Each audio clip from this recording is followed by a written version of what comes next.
China نے دوستوں کشمیر کے وادی شخص گام میں ایک بار پھر بھارت کے دعوے کو مسترد کرتے ہوئے کہا ہے کہ شخص گام چائنا کا علاقہ ہے۔ چائنا کا کہنا ہے کہ چائنا کو اپنی سرزمین پر تعمیراتی سرگرمیاں انجام دینے کا مکمل حق حاصل ہے۔ چائنا کا کہنا ہے کہ جس علاقے کا ذکر کیا جا رہا ہے وہ چائنا کا حصہ ہے۔ دوستو، یاد رہے کہ بھارت نے شخص گام وادی کے بارے میں کہا تھا کہ یہ بھارتی علاقہ ہے۔ بھارت کا کہنا ہے کہ 1963 میں ہونے والے چائنا پاکستان سرحدی معاہدے کو ہم نے کبھی تسلیم نہیں کیا اور اس معاہدے کو غیر قانونی اور کالعدم سمجھتے ہیں۔ بھارت کا دوستو یہ بھی کہنا ہے کہ بھارت چائنا پاکستان اقتصادی راہداری کو بھی تسلیم نہیں کرتا۔ جموں اینڈ کشمیر اور لداخ کے تمام حصے بھارت کا اٹوٹ اور ناقابل تنسیق حصہ ہے۔ بھارت کا کہنا ہے کہ یہ موقف پاکستانی اور چینی حکومت کو متعدد بار ہم واضح طور پر بتا بھی چکے ہیں۔ چائنا نے دوستو بھارتی موقف کے جواب میں کہا ہے کہ چائنا اور پاکستان نے 1960 کی دہائی میں سرحدی معاہدے پر دستخط کیے تھے اور دونوں ممالک نے اپنی سرحدوں کی حد بندی کی تھی جو خود مختار ریاستوں کا حق ہے۔ چائنا کا کہنا ہے کہ چائنا پاکستان سرحدی معاہدہ اور سی پیک کشمیر کے مسئلے پر چائنا کے موقف کو متاثر نہیں کر سکتے اور اس حوالے سے چائنا کا موقف بدستور برقرار ہے۔ بھارت میں اس وقت فضائی سلامتی اور قومی ایئر لائن کی مالی حالت بحران کی تصویر پیش کر رہی ہے اور ناکامیوں سے عوام کی توجہ ہٹانے کے لیے دوستو خوف اور بم دھماکوں کے بیانات بتدریج ایک مستقل حکمت عملی بنتی جا رہی ہے۔ دہلی سے روانہ ہونے والی انڈیگو پرواز کو 5 دنوں میں دوسری بار بم کی دھمکی موصول ہوئی ہے۔ ایئر ٹریفک کنٹرول نے بم دھمکی کی اطلاع دیتے ہوئے طیارہ آئسولیشن میں منتقل کیا ہے۔ اس ہفتے انڈیگو کی پرواز کو دوستو اتوار کی صبح ایک سیکیورٹی دھمکی کے بعد لکھنؤ منتقل کیا گیا تھا۔ تاہم عالمی میگزین بلومبرگ کی طرف سے دوستو اصل کہانی منظر عام پر آئی ہے کہ ایئر انڈیا لمیٹڈ کو اس مالی سال میں ریکارڈ سالانہ خسارہ ہوا ہے۔ بلومبرگ کا کہنا ہے کہ ایئر انڈیا کو مہلک حادثے کے بعد ریکارڈ 1.6 بلین ڈالر کے نقصانات کا سامنا کرنا پڑے گا۔ جون میں ہوئے ڈریم لائن حادثے میں 240 سے زائد افراد مارے گئے تھے۔ بلومبرگ کا یہ بھی کہنا ہے کہ نقصانات میں مزید اضافہ پاکستان کے بھارتی ایئر لائن کے لیے فضائی حدود بند کرنے کے باعث بھی ہوا ہے۔ پاکستان کی فضائی حدود کی بندش سے ایئر لائنز کو یورپ امریکہ کے لیے طویل اور مہنگے راستے اختیار کرنے پڑ رہے ہیں۔ بار بار بم دھمکیاں عوام کی توجہ حکومتی ناکامیوں سے ہٹانے کی منظم کوشش ہے۔ ایک ہی روٹس پر دھمکیاں بھارتی فضائی سیکیورٹی کی کمزوری کو ظاہر کر رہی ہیں۔ برطانیہ نے ایران اور امریکہ کی کشیدگی کے باعث قطر میں لڑاکا طیارے تعینات کر دیے ہیں۔ برطانوی فضائیہ نے قطر میں 4 ٹائفون لڑاکا طیارے تعینات کیے ہیں۔ برطانیہ کا کہنا ہے کہ قطر میں لڑاکا طیارے دفاعی مقصد کے تحت بھیجے گئے ہیں۔ گزشتہ روز ایئر فورس 1 میں صحافیوں سے گفتگو کرتے ہوئے صدر ٹرمپ نے بھی کہا تھا کہ ہماری بڑی فورس ایران کی جانب رواں دواں ہے۔ بہت سے جہاز ایران کی طرف جا رہے ہیں اور ہم ایران کے قریب احتیاطی طور پر فورس تعینات کر رہے ہیں۔ دیکھتے ہیں کہ آگے کیا ہوتا ہے۔ ویسے تو دوستو صدر ٹرمپ پر کوئی بھروسہ نہیں ہے، لیکن انہوں نے کہا تھا کہ وہ ایران کے خلاف مزید فوجی کارروائی نہیں کریں گے۔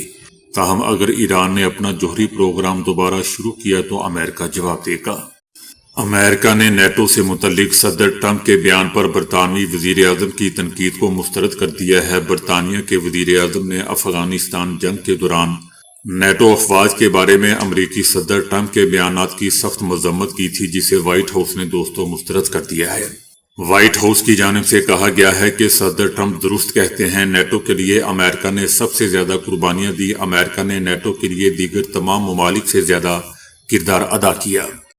پاکستان کے پارلیمنٹ کے مشترکہ اجلاس میں دوستو بیوی بچوں کے سماجی تحفظ سے متعلق اہم قانون منظور کیا گیا ہے، جس کے مطابق بیوی کو گھورنا، طلاق یا دوسری شادی کی دھمکی دینا اور بیوی کو مرضی کے بغیر گھر میں دیگر افراد کے ساتھ رکھنا بھی قابل سزا جرم قرار دیا گیا۔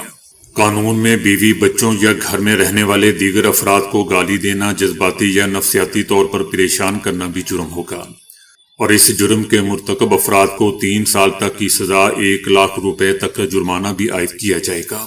بیوی بچوں کے علاوہ گھر میں معذور افراد یا بزرگ افراد کا احتسال کرنا بھی جرم ہوگا۔ بیوی کو مرضی کے بغیر گھر میں دیگر افراد کے ساتھ رکھنا خاندان کے افراد کی پرائیویسی یا عزت نفس مجروح کرنا بھی جرم قرار دیا گیا ہے۔ بیوی یا گھر میں رہنے والے دیگر افراد کو جسمانی تکلیف پہنچانے کی دھمکی، گھر میں ایک ساتھ رہنے والے کسی بھی فریق پر الزام لگانے، بیوی بچوں یا گھر میں رہنے والے دیگر فریق کا خیال نہ رکھنا بھی قابل جرم سزا ہوگا۔ پارلیمنٹ نے دوستو عدالتوں کو بھی شکایات پر فوری سماعت کے لیے پابند کیا ہے اور کہا گیا ہے کہ عدالت میں درخواست آنے کے 7 دنوں کے اندر اندر سماعت ہوگی اور فیصلہ 90 روز سے زیادہ نہیں چلے گا۔ صدر ٹرمپ نے ایک بار پھر نیٹو کے اتحادی ممالک پر تنقید کرتے ہوئے دعویٰ کیا ہے کہ افغانستان میں طالبان کے خلاف جنگ کے دوران نیٹو کے غیر امریکی فوجی محاذ جنگ سے کچھ پیچھے رہے اور وہ فرنٹ لائن پر نہیں تھے۔ صدر ٹرمپ کا کہنا تھا کہ نیٹو کی جانب سے باہمی دفاع کی شق صرف ایک بار استعمال کی گئی، جو 11 ستمبر کی تخریب کاری حملوں کے بعد عمل میں آئی، جب رکن ممالک نے افغانستان میں ہزاروں فوجی تعینات کیے، تاہم ان کے بقول اتحادی ممالک کی شمولیت محدود نوعیت کی تھی، جبکہ فرنٹ پہ ہمیشہ ہی امریکہ لڑتا رہا ہے اور آگے بھی لڑتا رہے گا۔ صدر ٹرمپ کا کہنا تھا کہ وہ یقین سے نہیں کہہ سکتے کہ اگر امریکہ کو کسی بڑے خطرے کا سامنا ہو تو نیٹو اس کے دفاع کے لیے امتحان پر پورا اترے گا۔ ٹرمپ کا کہنا تھا کہ ہمیں کبھی ان کی ضرورت نہیں پڑی، وہ کہیں گے تو انہوں نے افغانستان میں کچھ فوجی بھیجے اور بھیجے بھی، لیکن وہ ذرا پیچھے رہے، محاذ جنگ سے کچھ دور۔ صدر ٹرمپ کا کہنا تھا کہ شاید ہمیں نیٹو کو آزمانا چاہیے تھا، آرٹیکل 5 نافذ کرتے اور نیٹو کو مجبور کرتے کہ وہ یہاں آ کر ہماری جنوبی سرحد کو غیر قانونی تارکین وطن کی مزید در اندازی سے بچاتا، تاکہ ہمارے اہلکار بھی دیگر ذمہ داریوں کے لیے دستیاب ہوتے۔ دوستو یاد رہے کہ افغانستان میں 20 سالہ جنگ کے دوران مجموعی طور پر 3486 نیٹو فوجی ہلاک ہوئے، جن میں 2461 امریکی فوجی تھے۔ اس جنگ میں 457 برطانوی فوجی ہلاک ہوئے، جبکہ 2000 دیگر فوجی اور شہری ہلاک اور زخمی ہوئے۔ ایلون مسک امریکی صدر ٹرمپ پر تنقید اور طنز کا کوئی موقع دوستو ہاتھ سے جانے نہیں دیتے، اور ایسا ہی کچھ انہوں نے صدر ٹرمپ کے بورڈ آف پیس کے قیام پر بھی کیا۔ دنیا کے امیر ترین شخصیات میں سے ایلون مسک اور امریکی صدارتی الیکشن میں صدر ٹرمپ کی مالی اور سیاسی حمایت کر کے ان کے قریبی دوست اور اتحادی رہے ہیں، جس کا صلہ صدر ٹرمپ نے صدر بنتے ہی ایلون مسک کو ایک اہم وزارت سونپ کر دیا، لیکن یہ قربت چند مہینے بعد ہی رقابت میں بدل گئی۔ ایلون مسک نے، جیسا کہ دوستو ہم جانتے ہیں، کہ اپنے عہدے سے استعفیٰ دے دیا تھا، اور اس کے بعد وہ صدر ٹرمپ پر تنقید اور طنز کا کوئی موقع ہاتھ سے جانے نہیں دیتے۔ اس وقت عالمی سطح پر ہر جانب صدر ٹرمپ کے تشکیل کردہ بورڈ آف پیس کی گونج ہے، جس میں 20 ممالک شمولیت اختیار کر چکے ہیں، اور صدر ٹرمپ اسے اپنی بڑی کامیابی قرار دے رہے ہیں۔ ایلون مسک اس موقع پر خاموش کیسے رہ سکتے تھے؟ انہوں نے عالمی اقتصادی فورم میں امریکی صدر ٹرمپ کے بورڈ آف پیس پر طنزیہ انداز میں تنقید کا نشانہ بنایا۔ ایلون مسک نے ہنستے ہوئے کہا کہ جب پہلی بار اس کے بارے میں سنا تو لگا کہ یہ پیس یعنی امن نہیں، بلکہ پیس یعنی ٹکڑے کی بات ہو رہی ہے، مثلا گرین لینڈ یا وینزویلا کو کوئی ٹکڑا۔ ایلون مسک نے دوستو اس پر وضاحت دی کہ وہ دراصل امن کے مقصد کو ہی سپورٹ کرتے ہیں، مگر نام اور عمل میں تضاد انہیں دلچسپ لگا۔ ایران نے انسانی حقوق کونسل میں ایران مخالف قرارداد کے خلاف ووٹ دینے پر پاکستان کا شکریہ ادا کیا ہے۔ ایران کا کہنا ہے کہ پاکستان نے UN انسانی حقوق کونسل میں ایران مخالف قرارداد کے خلاف ووٹ دے کر ایران کے حق میں اصولی موقف اختیار کیا ہے۔ ایران نے دوستو وزیر اعظم شہباز شریف اور نائب وزیر اعظم خارجہ وزیر خارجہ اسحاق ڈار کی قیادت میں پاکستان کے اصولی کردار کو قابل تحسین قرار دیا۔ ایران کا یہ بھی کہنا تھا کہ 12 روزہ جارحیت، بیرونی حمایت یافتہ ہنگامے اور عالمی اداروں کے غلط استعمال کی کوششیں ناکام ہوئیں، اور ایران کے خلاف سیاسی اور بلا جواز اقدامات کو تیسری مسلسل ناکامی کا سامنا کرنا پڑا۔ ایرانی حکومت کا دوستو یہ بھی کہنا ہے کہ پاکستان کی حمایت انصاف، انسانی حقوق، کثیر الجہتی نظام اور قومی خود مختاری سے وابستگی کی عکاسی کرتا ہے۔ ایران ان اصولی اور مستقل حمایت کو ہمیشہ قدر کی نگاہ سے یاد رکھے گا اور ہر مصیبت میں پاکستان کے ساتھ کھڑا رہے گا۔ برطانیہ کے وزیر اعظم نے افغانستان جنگ کے دوران نیٹو افواج کے بارے میں امریکی صدر ٹرمپ کے بیانات کی دوستو سخت مذمت کی ہے۔ امریکی صدر ٹرمپ نے کہا تھا، جیسا کہ میں پہلے بتا چکا ہوں، کہ افغانستان میں غیر امریکی نیٹو فوجی محاذ جنگ سے بہت پیچھے رہے تھے۔ برطانوی وزیر اعظم کا کہنا تھا کہ میں ٹرمپ کے اس بیان کو توہین آمیز اور سچ کہوں تو انتہائی افسوسناک اور گھٹیا سمجھتا ہوں۔ ان کا کہنا تھا کہ انہیں اس بات پر حیرت نہیں کہ ان بیانات سے ملک بھر میں شدید دکھ اور تکلیف کا احساس پیدا ہوا ہے۔ دوستو، یاد رہے کہ یہ برطانیہ وہی ہے جس نے عراق کو تباہ و برباد کر دیا تھا، اس کا ستیہ ناش کر دیا تھا، صرف اس بات پر، صرف اس من گڑت جھوٹی کہانی کو جواز بناتے ہوئے کہ عراق ہتھیار بنا رہا ہے، جوہری ہتھیار بنا رہا ہے۔ بہرحال برطانوی وزیر اعظم افغانستان میں ہلاک ہونے والے برطانوی مسلح افواج کے 457 اہلکاروں کو خراج عقیدت پیش کرتے ہوئے ان کا کہنا تھا کہ برطانیہ ان کی قربانی کو کبھی فراموش نہیں کرے گا۔ جب ان سے پوچھا گیا کہ بعض حلقے صدر ٹرمپ سے معافی کا مطالبہ کر رہے ہیں تو وزیر اعظم نے اس موقف سے اتفاق کا اشارہ دیا، تاہم برطانوی وزیر اعظم نے براہ راست معافی کا مطالبہ نہیں کیا۔ ان کا کہنا تھا کہ اگر میں نے اس طرح کی بات کی ہوتی تو ایسے الفاظ استعمال کیے ہوتے تو میں یقیناً معذرت کرتا۔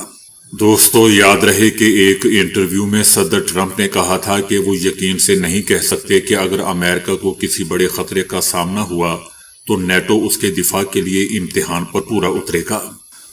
ٹرمپ کا یہ بھی کہنا تھا کہ ہمیں کبھی ان کی ضرورت نہیں پڑی، وہ کہیں گے کہ انہوں نے افغانستان میں کچھ فوجی بھیجے اور بھیجے بھی، لیکن وہ ذرا پیچھے رہے، محاذ جنگ سے بہت دور۔ ایسے وقت میں جب گرین لینڈ کے معاملے پر دوستو یورپ کی امریکہ کے ساتھ تعلقات میں کشیدگی پائی جاتی ہے، بیلجیم کے وزیر اعظم نے یورپی ممالک سے باہمی اتحاد کی ضرورت پر زور دیا۔ ان کا کہنا تھا کہ امریکہ بلا شبہ نیٹو کا سب سے طاقتور رکن ہے، لیکن ہماری عزت برائے فروخت نہیں ہے۔ ان کا کہنا تھا کہ ہم غلام نہیں ہیں، تاہم انہوں نے اپنے نقائص کی بھی نشاندہی کی۔ انہوں نے حالیہ واقعات میں یورپ کی کمزوریوں کو بھی ظاہر کیا اور اس بات کی ضرورت کو اجاگر کیا کہ یورپی ممالک کو زیادہ خود مختاری کے ساتھ سامنے آنا چاہیے۔ یاد رہے دوستو کہ بیلجیم کے وزیر اعظم کا یہ بیان اس وقت سامنے آیا جب امریکی صدر ٹرمپ نے دعویٰ کیا تھا کہ یورپ کے ساتھ گرین لینڈ کے حوالے سے ایک ممکنہ معاہدہ طے پا گیا ہے۔ ایران نے امریکہ اور اسرائیل کو خبردار کرتے ہوئے کہا ہے کہ کسی بھی قسم کے حملے کو مکمل جنگ تصور کیا جائے گا۔ امریکہ اور اسرائیل کی جانب سے حملے کے خدشے پر دوستو ایران نے بھی رد عمل دیتے ہوئے کہا ہے کہ کسی بھی قسم کے حملے کو مکمل جنگ تصور کیا جائے گا۔ ایرانی فوج اور حکومت کا کہنا ہے کہ کسی بھی قسم کی جارحیت برداشت نہیں کی جائے گی۔ بدترین صورتحال کے لیے ہماری فوج مکمل طور پر تیار ہے۔ ایرانی فوج کا کہنا ہے کہ امریکی فوجی نقل و حرکت پیش نظر ہائی الرٹ ہے، محدود یا سرجیکل حملہ بھی ہوا تو سخت ترین جواب دیا جائے گا، جو اس سے پہلے کبھی نہیں دیا گیا ہوگا۔ بھارت کی مشرقی ریاست مغربی بنگال میں نیپا وائرس کے 5 کیسز کی تصدیق ہوئی ہے۔ وائرس سے متاثرین میں ڈاکٹر اور نرسیں بھی شامل ہیں۔ حکومت کا کہنا ہے کہ متاثرہ افراد کا علاج کولکتہ اور قریبی علاقوں کے ہسپتالوں میں جاری ہے، جبکہ تقریباً 100 افراد کو احتیاطی طور پر گھروں میں قرنطینہ میں رکھا گیا ہے۔ نیپا وائرس کو دوستو عالمی ادارہ صحت یعنی WHO نے ایک ہائی رسک قرار دیا ہے۔ ماہرین کا کہنا ہے کہ یہ وائرس عام طور پر چمگادڑوں سے انسانوں میں یعنی زیادہ تر پھلوں کے ذریعے منتقل ہوتا ہے۔ اس وائرس کے لیے فی الحال کوئی ویکسین یا مخصوص علاج دستیاب نہیں ہے۔ نیپا وائرس کی علامات ابتدا میں عام ہوتی ہیں، جن میں بخار، سر درد اور کمزوری شامل ہے، جس کے باعث بروقت تشخیص مشکل ہو سکتی ہے۔ وائرس کی مدت 4 سے 21 دن تک ہو سکتی ہے، ایسا دوستو ڈاکٹرز کا کہنا ہے۔ NCCIA کی جانب سے عدالت میں رپورٹ جمع کروائی گئی ہے کہ جس میں کہا گیا ہے کہ عمران خان تفتیش میں تعاون نہیں کر رہے۔ عمران خان کا ایکس اکاؤنٹ بند کرنے کی درخواست پر NCCIA کی رپورٹ اسلام آباد ہائی کورٹ میں دوستو جمع کروا دی گئی ہے۔ رپورٹ میں عمران خان کے ایکس اکاؤنٹ میں متعلق انویسٹیگیشن کی تفصیلات سے عدالت کو آگاہ کیا گیا۔ حکومت نے دوستو عمران خان کے ایکس اکاؤنٹ سے کی جانے والی ٹویٹس پر 2 الگ الگ انکوائریز شروع کر رکھی ہیں۔ یہ دونوں انکوائریز 19 مئی 13 ستمبر 2024 کو NCCIA میں رجسٹر کی گئیں۔ NCCIA کی انویسٹیگیشن ٹیم نے اڈیالہ جیل میں انویسٹیگیشن کے سلسلے میں کافی بار دورہ کیا لیکن ناکام رہا۔ عمران خان نے ان کو نہیں بتایا کہ ان کا ایکس اکاؤنٹ کون چلا رہا ہے۔ NCCIA نے اپنی رپورٹ میں کہا ہے کہ عمران خان انویسٹیگیشن ٹیم کے ساتھ تعاون نہیں کر رہے اور نہ ہی یہ بتا رہے ہیں کہ ان کے سوشل میڈیا اکاؤنٹس کو کون استعمال کر رہا ہے، کون چلا رہا ہے۔